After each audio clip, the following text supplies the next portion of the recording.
So I've noticed over time on a lot of people's creations that their train has test dummies in them.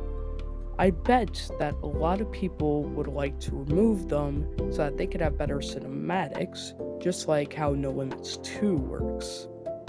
In this tutorial, I will teach you how to do just that. And without further ado, let's head into the tutorial.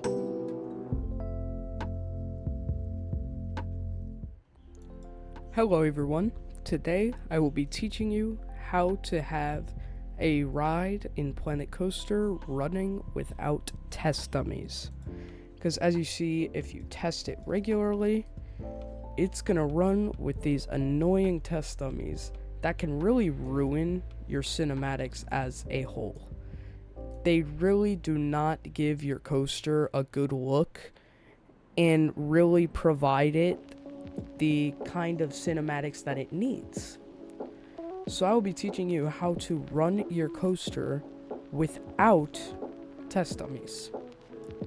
So this is very simple. All you're going to want to do is you are going to want to place your entrance and your exit.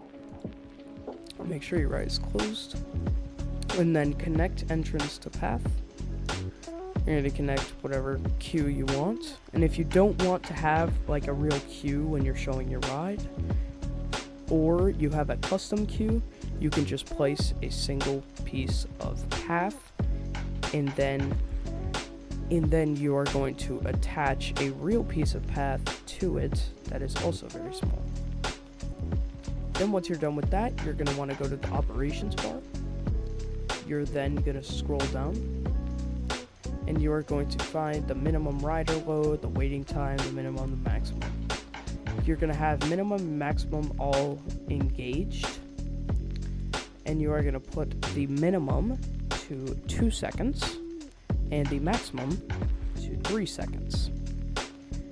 And then after you have done that, you're simply going to open the coaster. Once your coaster is open, it will instantly run just like it's a real test run, and it will run with a no test dummies. So if you guys have struggled to run Planet Coaster without test dummies, that this is a very simple way. Alright, and there's the tutorial on how to run a Planet Coaster ride without test dummies. I ask that you would subscribe to the channel, press that bell notification button if you would like to be notified next time I post another tutorial. If you would like to leave a comment on a tutorial you would want for Planet Coaster, I could easily hook you up with that. And I hope that you guys have enjoyed this video. I'll see you guys later. Goodbye.